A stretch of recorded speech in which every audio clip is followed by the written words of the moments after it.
In the late 1950s and early 1960s, steam was enjoying its Indian summer as the much-loved Stephenson locomotive gave way throughout the world to the alien diesel and electric locomotives. In Great Britain, interest in railways was on the increase, and the then novel BBC television was persuaded that there was an audience for pure railway films, and so Railway Roundabout was born. For 5 years, from 1958 to 1962, Patrick Whitehouse and John Adams filmed, edited and produced films about all aspects of railways, presenting 10 25-minute shows a year at 5:30 in the afternoon, ostensibly for children, but in time for many adults to tune in. The films themselves were carefully retained and are now part of our national heritage, being held in the care of the National Railway Museum at York.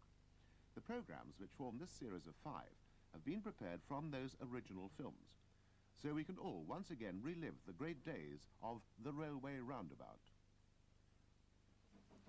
As was the case in 1958, the first feature recorded by the Railway Roundabout team in 1959 was the closure of a group of railway lines, this time those emanating from Monmouth, both Ross-on-Wye and Chepstow. The first occasion of visited was Ross-on-Wye, where the Monmouth auto train left the main platform.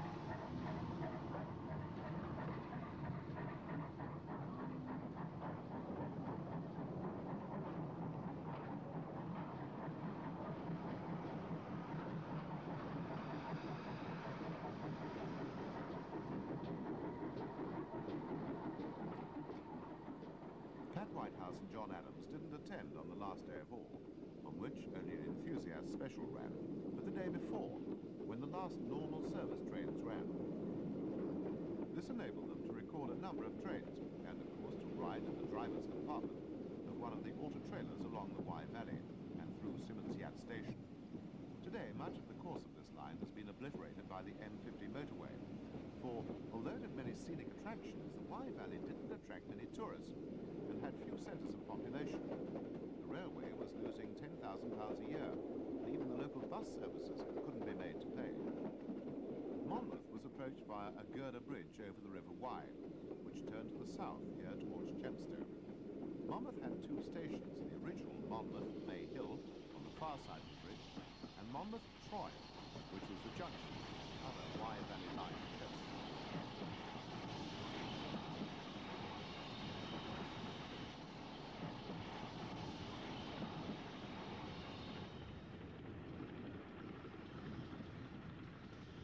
The standard locomotives on the Wye Valley lines were the Collet 1400 auto-tanks and the familiar pannier tanks on the Chepstow line.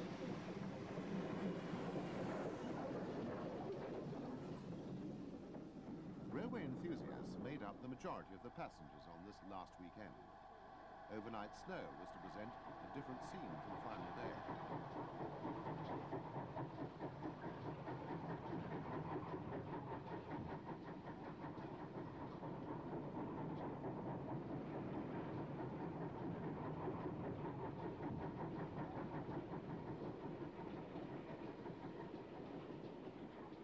On the Gloucester to South Wales main line, Chepstow was the junction station for the 13 3/4 mile branch of Monmouth, following the meandering Wye Valley. Originally, there had been only 4 intermediate stations, but an effort to increase custom by the siting of 6 additional halts could not stem the tide of passengers deserting the railway.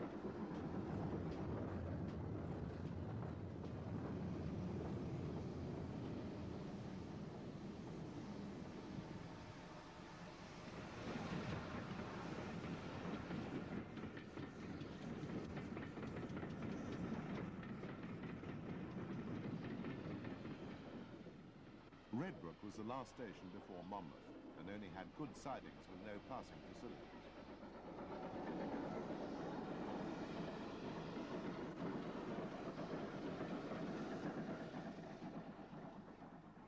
The line crossed and recrossed the River Wye and was consequently expensive to maintain. It was reported that this branch was losing £13,000 a year on passenger services alone, but it was to survive for a further 5 years for freight use only, and a small portion of the Chepstow end is still in use today, running to the stone quarry at Tydenham.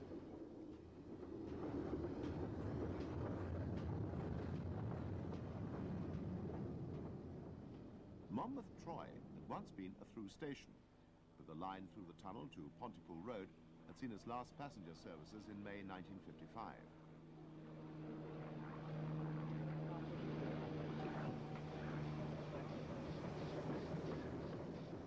The pannier tank wasn't auto-fitted, so it had to run round. On this last day, all trains were specially strengthened, a single auto-coach usually having sufficed.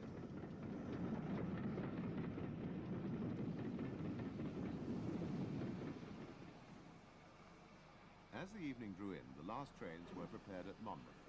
The first of these to go was to Chepstow.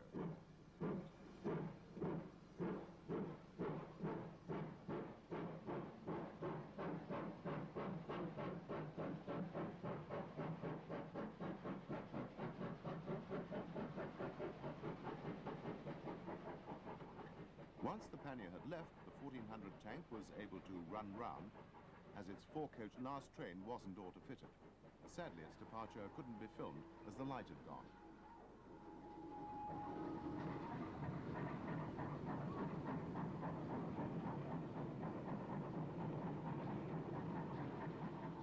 A relic of the Victorian era was the next target for Pat Whitehouse. The 240 wheel arrangement was effectively obsolete by the 1890s. The Great Eastern Railway produced what was to become the last surviving type of this wheel arrangement in the 1890s. Known as intermediates, they were classified as E4 by the London and North Eastern Railway. Originally, there were 100 in the class. By 1959, only this one survived, in use as Cambridge's pilot.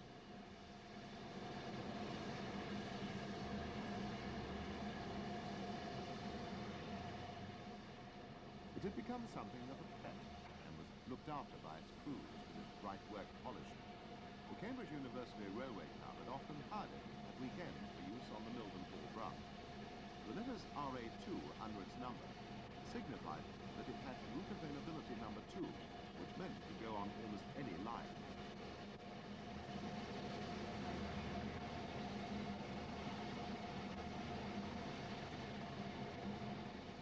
"82 of the engines had gone for scrap as long ago as 1940, but the 18 survivors remained intact until 1954.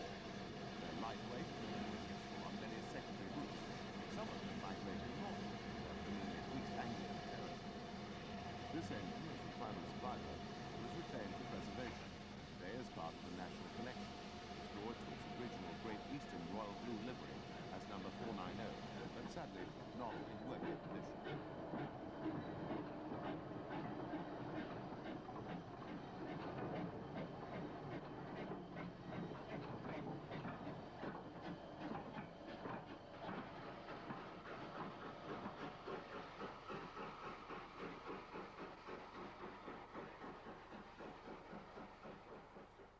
The railway roundabout duo of Pat Whitehouse and John Adams were natives of the Birmingham area, and consequently they were well placed to film a special train organised by the local area group of the Stevenson Locomotive Society, which was to visit a number of lines in the Birmingham suburbs. The train was headed by one of the Midland Railway Class 2F 060 tender engines, and the SLS's well-known Midlands Area Secretary, W.A. Cam Cadwell, was seen affixing the headroom, talking to the Birmingham New Street station master before the train set out past the Jubilee.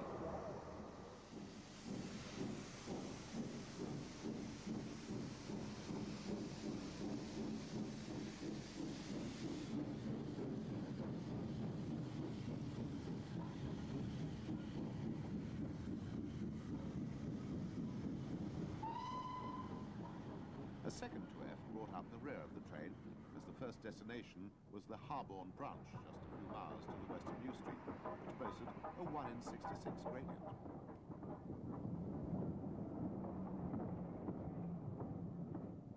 The line had been conceived as a through route to the Halesowen branch at Lappel. It had been built as a 3.5-mile suburban branch. It remained independent until 1922, although worked by the London and North Western Railway from the start, and had been highly successful. It was the best-paying suburban branch by far, and before the First World War had 27 trains each way daily. However, it was an early victim of bus competition and lost its passenger services during the economic depression of the 1930s on the 26th of November 1934. In those those days, railways still carried a large proportion of freight traffic, and the little branch survived on this business until November 1963, a further 29 years.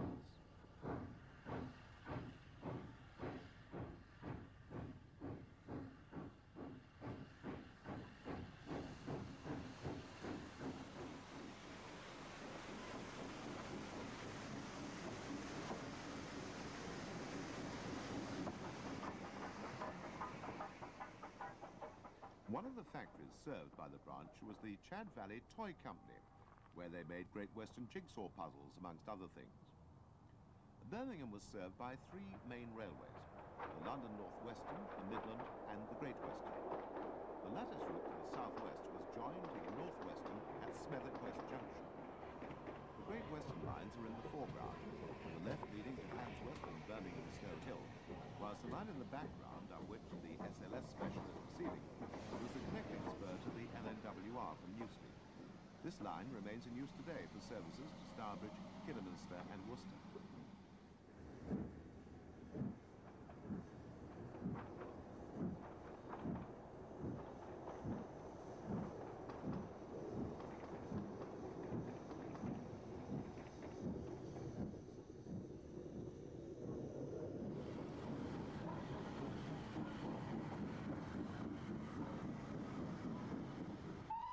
Halesowen was an important black country town, which owed its growth to the Industrial Revolution.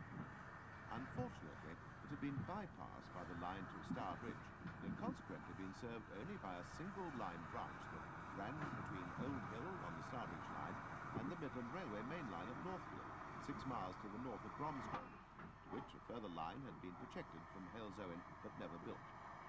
The station at Halesowen was at the foot of banks in both directions, severe gradients necessitating banking engines.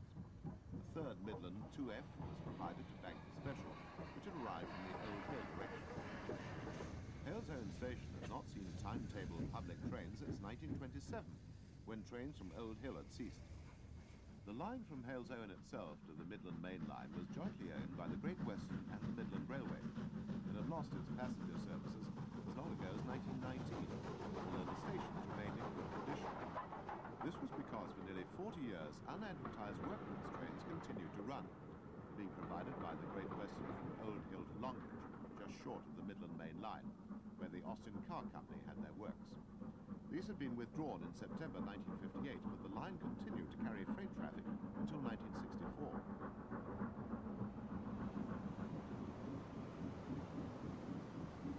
The first crossing loop on the line was at Huntington, where bluebird toffees are made. This is set at the top of the bank from Halesowen, and the banker was detached here.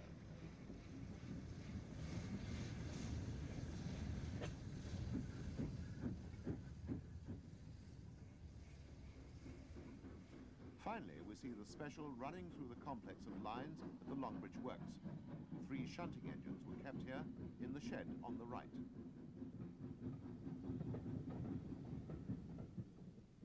The next station on the Midland Main Line was Barnt Green, a junction for the cross-country branch line that served the important Worcestershire town of Redditch, and bypassed the Little River line to give a through route to Cheltenham and Gloucester via Evesham and Ashchurch. Coming off the main line at Barnt Green was a train from Birmingham New Street, headed by one of the famous Fowler compounds. This engine had been especially rostered for the cameras in order to make this film for Railway Roundabout. This shows how the railways cooperated with Pat Whitehouse and John Adams. By this time, Railway Roundabout had established itself on television, and British Railways management was realising the publicity value of a TV programme, aimed as it was at both boys and adults. The live commentary given by Pat and John was tailored to have an educational benefit, and scenes were shot to illustrate various points, such as these of watering and handing over the token at Redditch. The railway was single-line beyond the town, and only the driver in possession of the token was allowed to run his train over the stretch to which the token referred. This was and remains the standard practice for working single-line railways, although today the tokens are electronic signals rather than physical pieces of metal. The tokens were exchanged manually, either when the train was stopped at a station, or, if not travelling too quickly, on the move. The token was put in a pouch attached to a large hoop, which then could be slipped over the engineman's arm.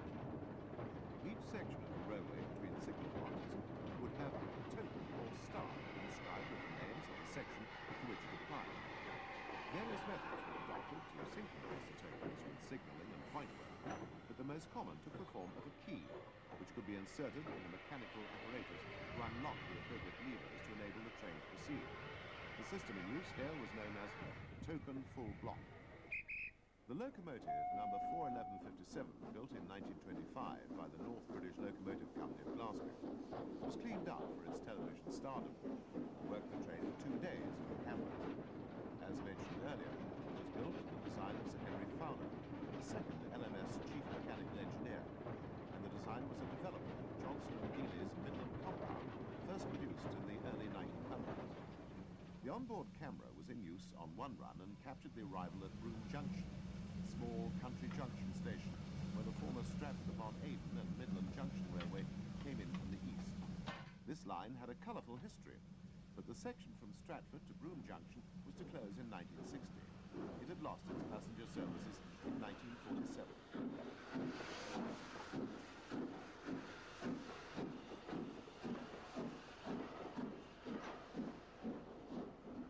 The SMJ is seen disappearing behind the compound. Salford Priors was the next station after Broome Junction. Here Pat saw some road rollers rusting quietly away. Today they would attract as much attention as the locomotive.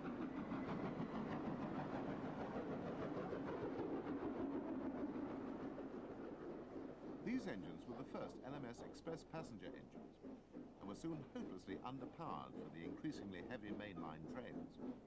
They did much good work in Scotland and on former Midland lines, but were soon relegated to secondary work as the LMS caught up with modern Pacific and 460 designs for the principal duties. This cross-country line was usually worked by Fowler's large 264 tank engine, which had the same boiler as the compound. In Evesham, the Great Western's Cotswold line to Worcester, known as the Old Worse and Worse, had its own station to the right of our train. The line had been transferred to the Western region upon nationalisation, and beyond Evesham was double-tracked. The junction had been put in at Evesham to allow the route to be used as a diversionary line for Cheltenham to Honeybourne trains. The line was known as the Loop and rejoined the Midland Main Line at Ashchurch. It was used as an alternative route for freight trains avoiding the Lickey Incline, but was never engineered to express standard, becoming redundant in the 1960s, as it duplicated both the Midland Main Line and the Great Western one via Honeybourne, the latter also being axed by Dr. Beeching. It closed to passengers in 1963, with freight finishing in the following year. Whilst number 41157 was destined for the scrap heap in 1960, the first of the line, number 41000, was destined to live on. Here we see her in her final British Railways guise at Crewe Works before being taken to Derby for a complete overhaul and restoration.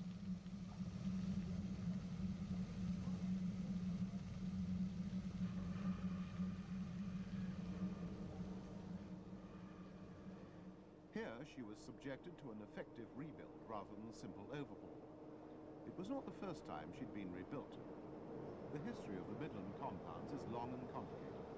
The Midland Railway's philosophy throughout its existence has been to run light, frequent trains, and to this end build a large number of moderately dimensional locomotives for both passenger and freight use. This was carried through when heavier trains were required, the policy being simply to double head these, a practice which other railways tried to avoid due to the staffing costs.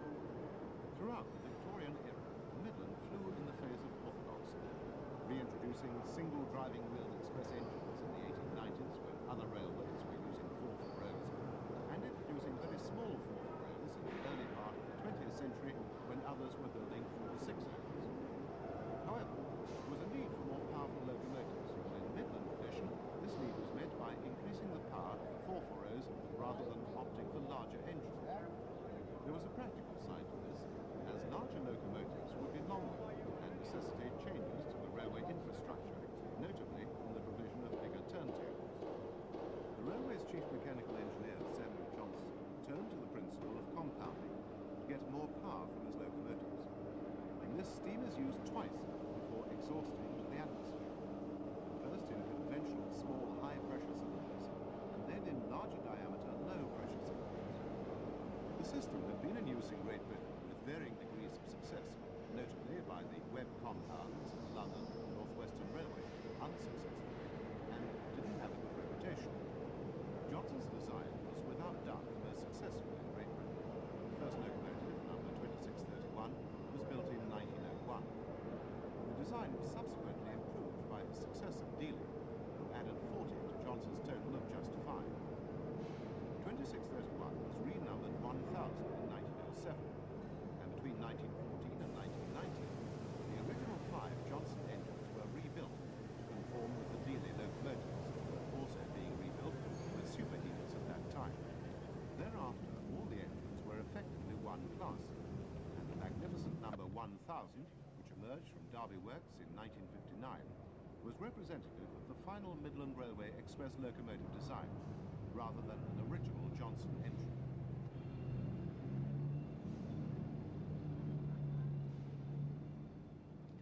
Number 1000 had been preserved as part of the British Transport Commission's collection, which was then housed at Clapham Museum in London. There was a movement at the time to preserve locomotives as working examples, which had been started in 1957 when the Great Western City class engine, City of Truro, had been returned to steam after nearly 25 years as a static museum piece. It's interesting to note that while number 1000 in its original guise had been built in 1901, the Great Western engine was 2 years its junior, but the Midland engine went directly from service to a working retirement.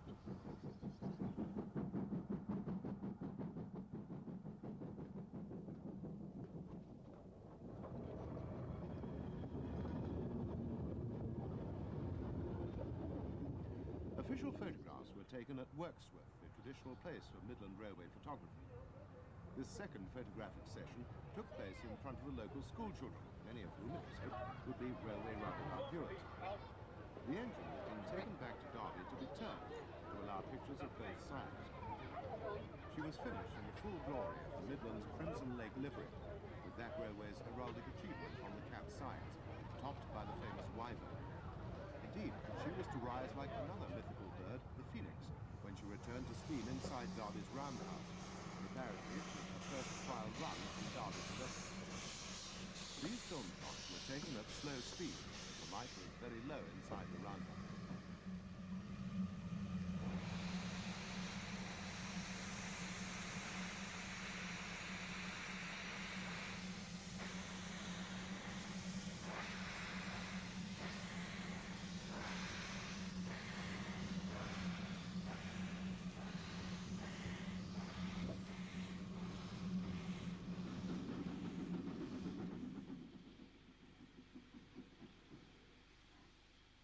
The trial run started from Derby Station.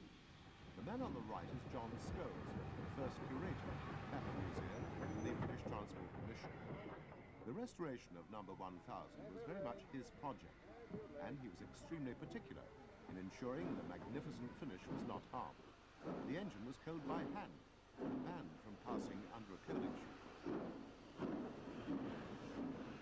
Pat Whitehouse had the full cooperation of Derby on this trial run, and rode in the first coach. Leaning out of the window, he recalls that 3 people held his legs for these shots.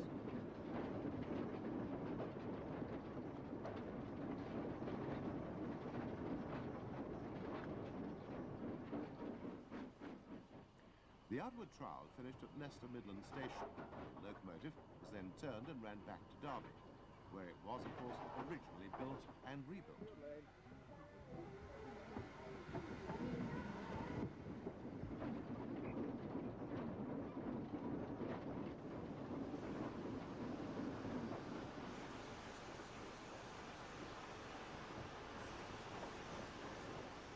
The first notable rail tour was run to celebrate the Golden Jubilee of the Stephenson Locomotive Society, or SLS, which was founded in 1909. The tour started at Birmingham New Street, the Midland's number 4 platform.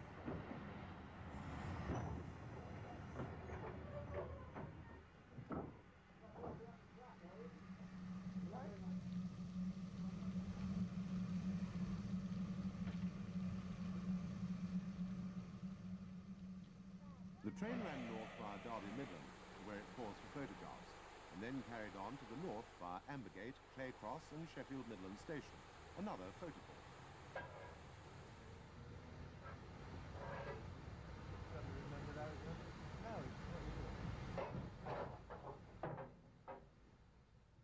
The train's destination was York, where the locomotive was eventually to be housed at the National Railway Museum, which became the successor to Clapham. She was destined for a further spell of mainline working in the early 1980s, but is now retired again alongside the pride of York, the famous Mallard, which was still a mainline locomotive in 1959.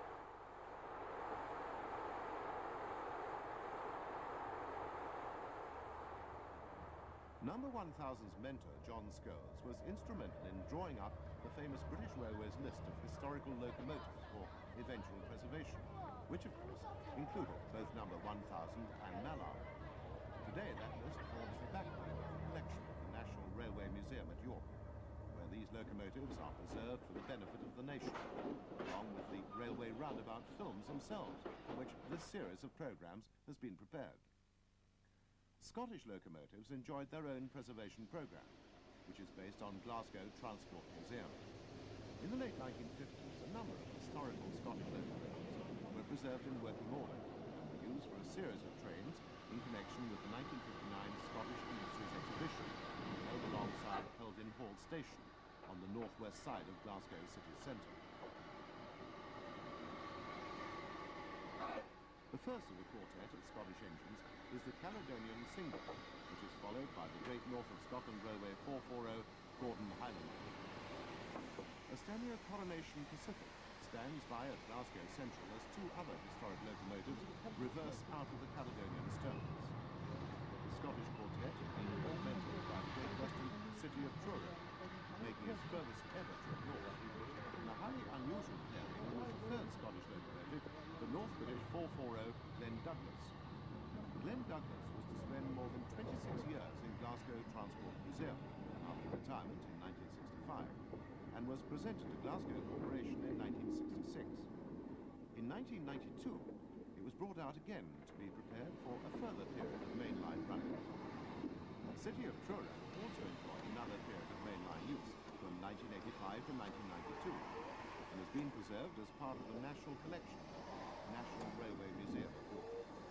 This historic locomotive had been credited with the first recorded speed in excess of 100 miles an hour on a run in April 1904.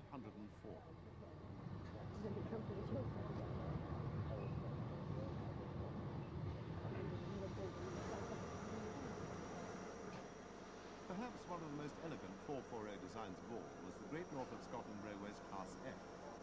One example was preserved as GNOS's number 49 Gordon Highland. The engine had been repainted in July 1958 after withdrawal from operating stock, and for the next 7 years worked special trains in the company of the other Scottish preserved engines, which were all shedded at the ex-Caledonian Railway shed at Dornzo.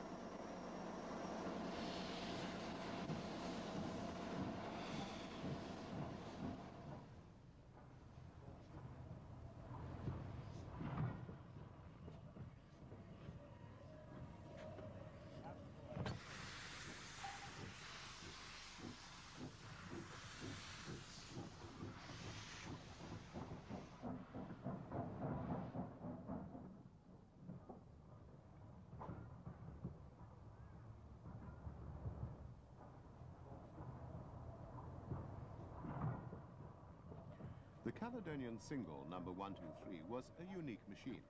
It was obsolete before it was built, but was a one-off exhibition machine built in 1886 by the Glasgow firm of Nielsen and Company for an exhibition in the city on which it won a gold medal. It was based on the design of the then current Caledonian 440s, altered to have just a single driving axle. After the exhibition, it was sold to the Caledonian Railway and achieved further fame in the railway races to the north in 1888.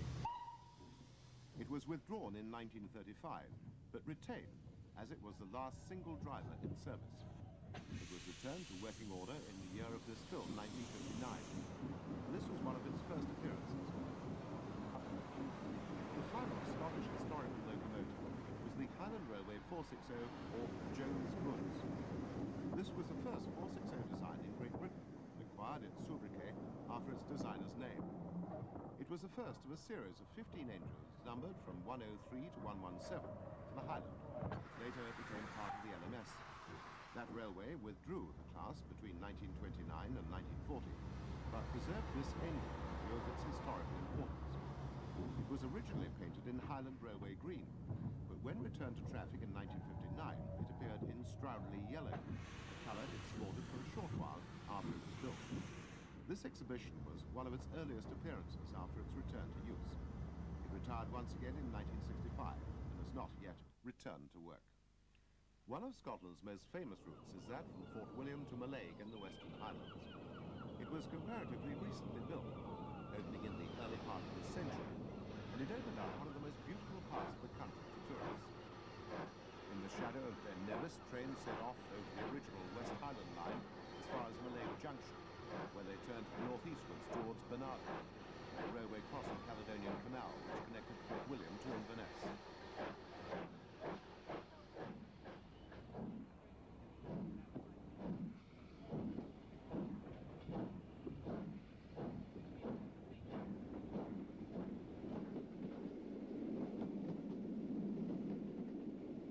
The line to our left is a goods route, serving an industrial siding near Cormac. The line ran alongside Loch Isle as it headed into the mountains.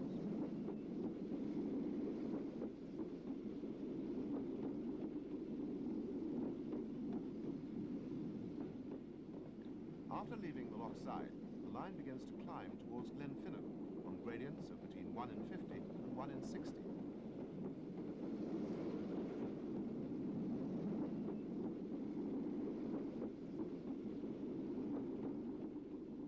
The line twists and turns as it approaches the famous concrete viaduct at Glenfinnan, with numerous speed restrictions. Pat and John travelled on the train and by road to obtain these views, as part of their visit to the West Highlands, when they were filming the pair of Glen 440s on the main line from Fort William to Glasgow in May 1959. Glenfinnan Viaduct is famous for being the first use of concrete in such a structure, built by Concrete Bob McAlpine.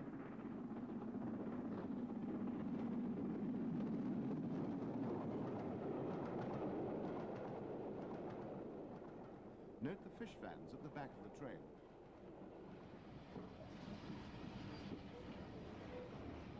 Glenfinnan was the first stop for this train.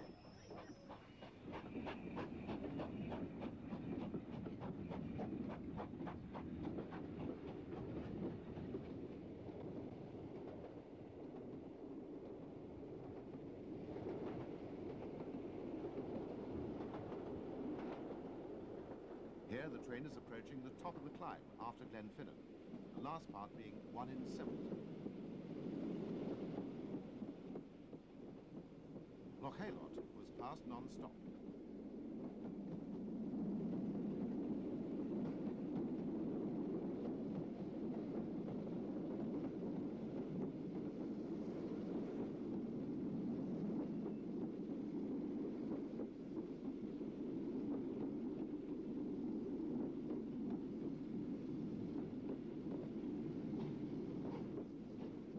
The second important passing station is at Arizay, after which the famous White Sands can be seen as the train turns to the north alongside the Atlantic Ocean.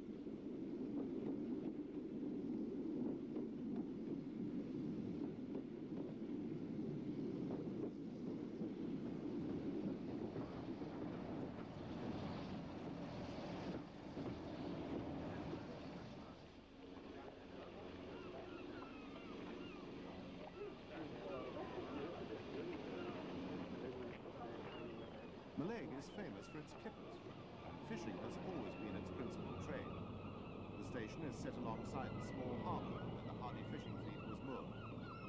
At this time, rail tracks led along the harbour's jetty, and fish traffic was an important source of revenue for the railway. Fish vans often ran in passenger trains, but always at the back. Mallaig's other seafaring business was the ferry trade to the Isle of Skye, operated by McBrain's Shipping Company, something of a Scottish institution.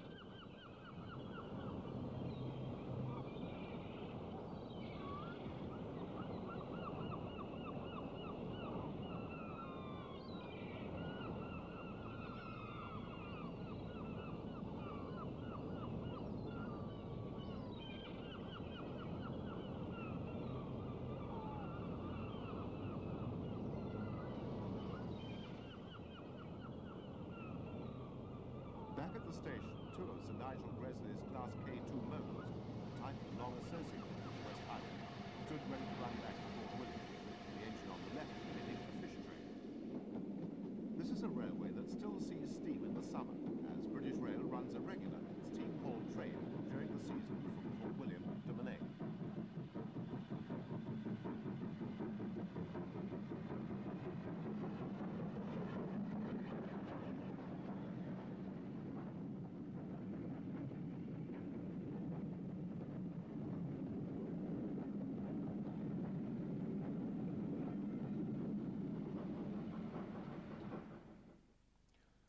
Perhaps the most famous electric train of all was the Brighton Bell, the Southern Railway and later Southern Region's all-Pullman electric multiple unit train, which ran from London Victoria Station to Brighton. There were 3 5-car units for the Brighton Bell service, numbers 3051, 2 and 3. The Pullman car company's British workshops were at Brighton, so they were able to keep a watchful eye on them. The mechanical side of the trains were the responsibility of the Southern, whilst the passenger accommodation was Pullman.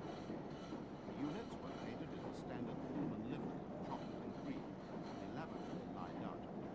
First-class cars bore female names, whilst third and second-class cars merely bore numbers. The Brighton Bell units were of both classes, driving cars at each end being in second class.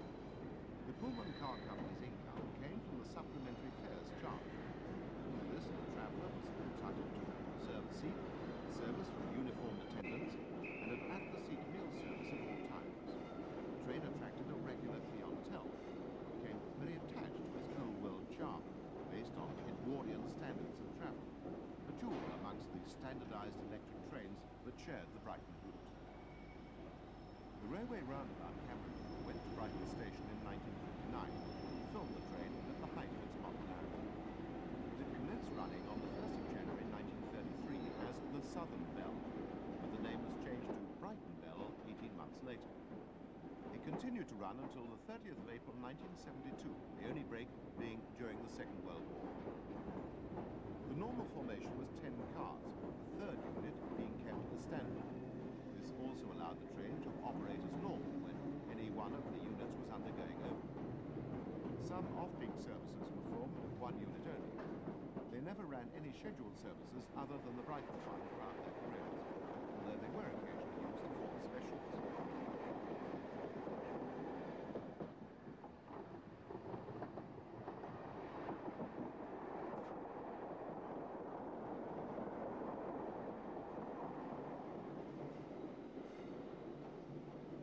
Arrival at London Victoria was within an hour of leaving Brighton. 2 up and 2 down trains were run daily.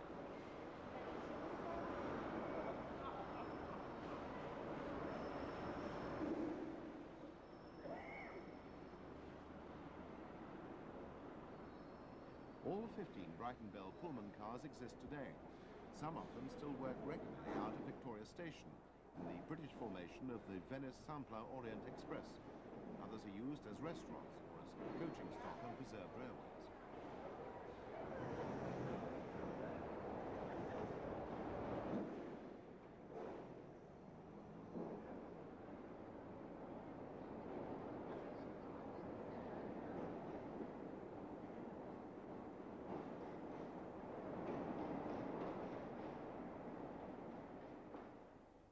Many of the boys who watched Railway Roundabout were avid train spotters, or rather loco spotters, as their principal interest was in steam locomotives, and collecting the numbers by recording them in the famous Ian Allen ABC Loco Spotters books was a huge hobby. The Ian Allen Loco Spotters Club was founded in the 1940s and had grown into a sizable organization by the 1950s. Many members harbored the ambition to become a driver. The club organized a number of rail tours over unusual routes, or with unusual or special motive power, and held club meetings. However, the ultimate thrill for the young loco spotter was a shed bash. Again, these were organized by the club, but many a railway enthusiast of today can recall the back ways in through broken fences, and perhaps the tip of the shed foreman's boot as they left the premises rapido. By dint of their good connections with British Railways, Patrick Whitehouse and John Adams were able to arrange shed visits on an official basis, and were able to bring the near legendary sheds to all the loco spotters in the country through the television media. The ultimate locomotive of all, number 60022 Nella, the fastest steam locomotive ever, was the first to be seen when the cameras were taken to King's Cross Shed in London. This was the principal metropolitan shed for the Eastern region and its forebears, the London and North Eastern Railway and Great Northern Railway, and it was always known colloquially as Top Shed.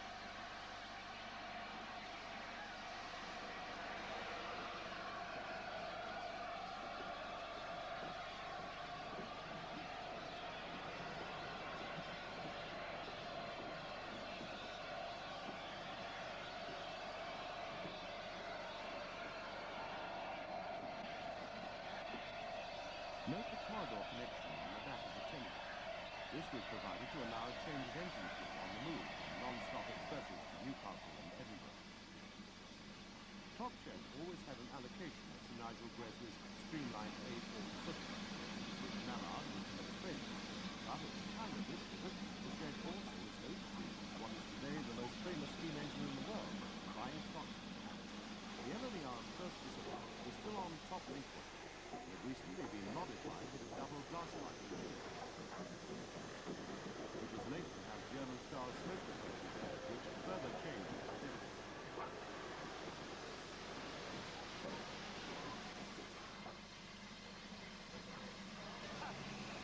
Abbotsford was one of the post-war developments of LNER Pacific, belonging to A.H. Peppercorn's A1 class.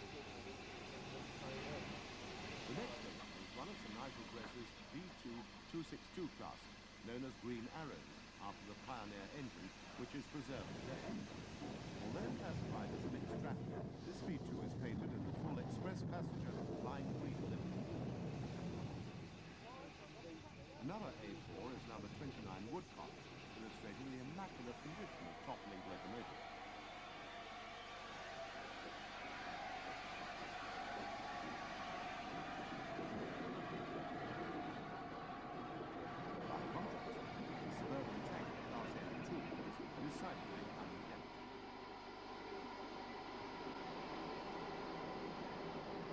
Diesel shunters had already made an impact, as had the short-lived North British Type 1 diesel electrics used on King's Cross suburban services.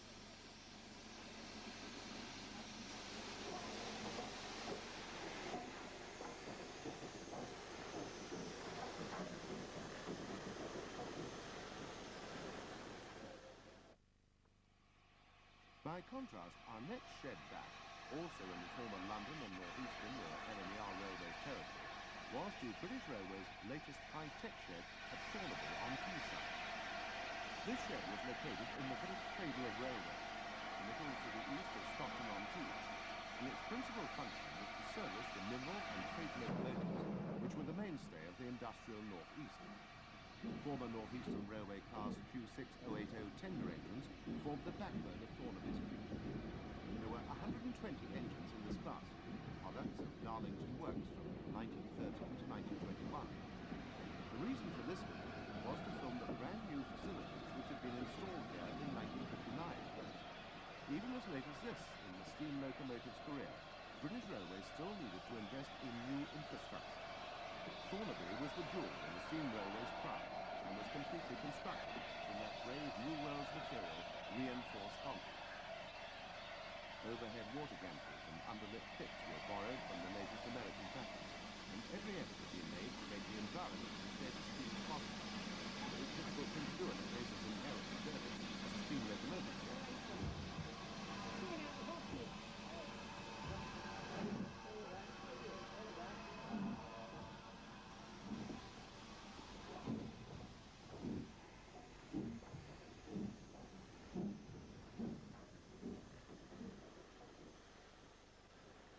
Such was the regard paid by BR to Railway Roundabout that a locomotive was provided to play to the cameras. Although BR was still building steam engines, just a few cast iron Fs remaining on order, it was to be a mere 8 years until all the Q6s were gone, and Thornaby was declared redundant. Some of these facilities were adapted to use by diesel.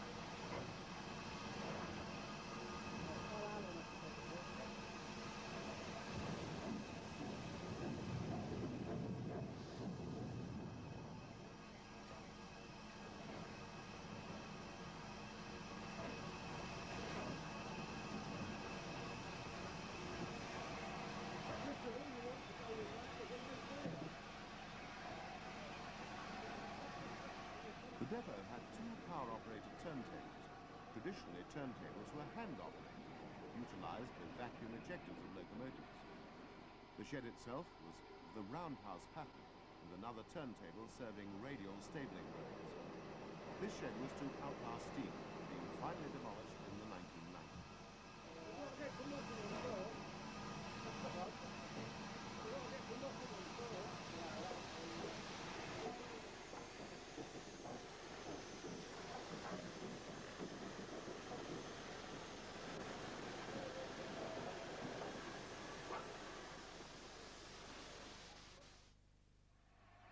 Our final shed bash in 1959 takes us back to Birmingham, home of Railway Roundabout, and of the Midland Railway's Saltley shed. This was the largest shed in the Birmingham district, situated a short distance to the east of Birmingham New Street Station, alongside the Midland's main line to Derby in the north. In 1959, its allocation still included classic Midland designs, such as these 3F or 4FO Satills, as well as the most modern British cars.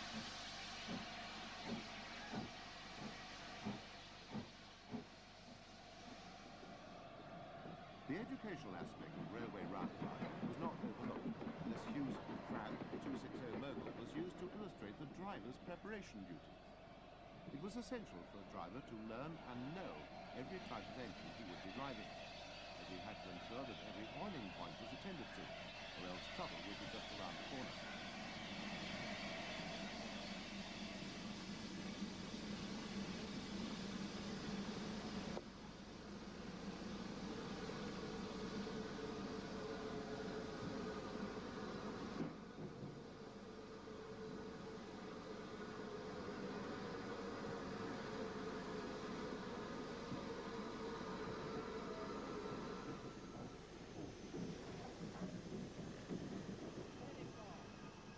Another locomotive was picked out at Saltley to illustrate a feature. This is one of British Railway's standard Class 5 460s, which had been built with Locotti valve gears. This rotary action valve gear was the final steam locomotive developed, of any consequence in Great Britain, and might have become the standard form of gear if steam locomotives had had any further development.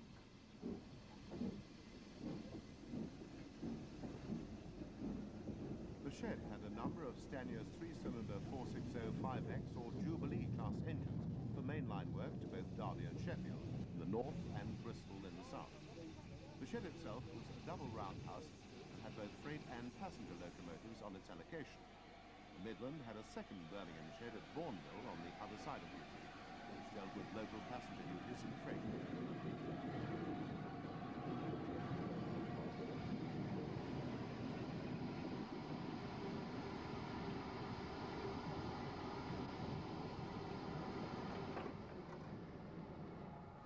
The principal LMS design of heavy freight engine was Sir William Stanier's Class 8F, a number of which were shedded here.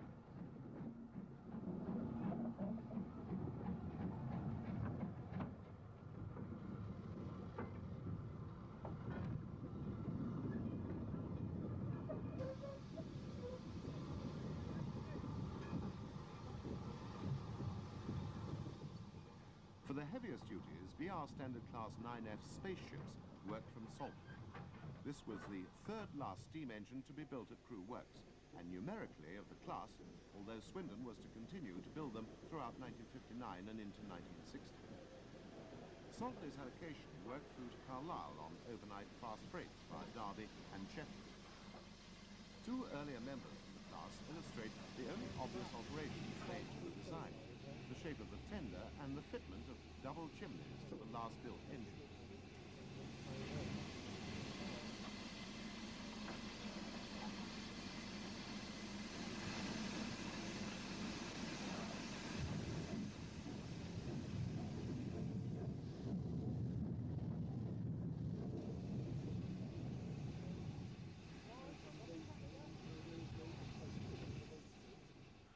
Our final 1959 feature returns us to those glorious summer days of our youth when the sun always shone and carefree holidays were easily available, or so it seems. In rural Devon, on the southern border of Dartmoor, the Great Western's West of England main line spawned a number of branch lines which, like the Kingsbridge, at the head of the Salcombe River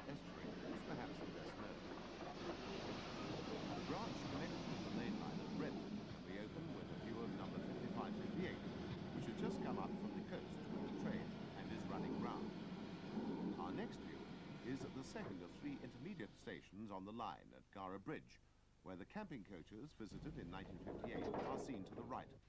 This was the only crossing point.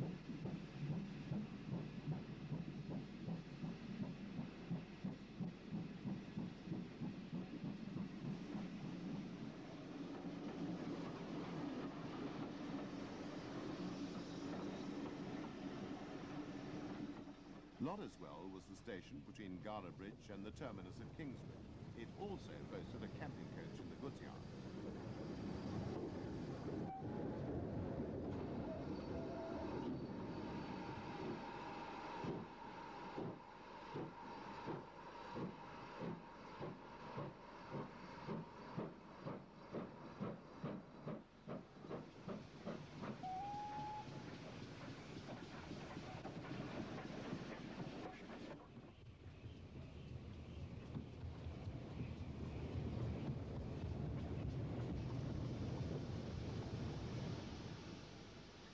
.5573, seen at Kingsbridge, was one of the later series of these 4500 tanks. There were two distinct versions, the earlier ones with flat-top side tanks, and the later version with sloping tanks, which gave them an increased working range. These tanks could take 1,300 gallons, whilst the earlier engines could carry only 1,000 gallons. There were 100 of these later engines, which were officially known as the 4575 class, whilst the earlier examples numbered 75, class 4500.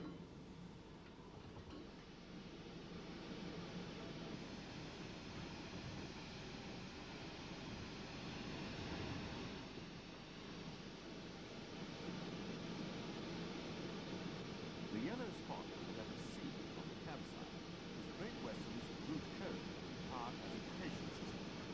The colour indicated over which routes the locomotives would work, yellow giving the widest dependability, except unpowered which could go anywhere. The power classification covered the letters A to E being the highest, but this doesn't mean the 4500s were particularly powerful, as the system took into account brake capacity as well as tractive effort. Green line-down livery was an example of BR gilding the lily, as the engines were plain green in GW days. The coaches used on the branch trains were the Great Western standard B-set coaches, two identical vehicles forming a train. Small destination boards can be seen on these above the doors. Back at Gara Bridge, an earlier 4500 tank is on the train, followed by another 4575 type.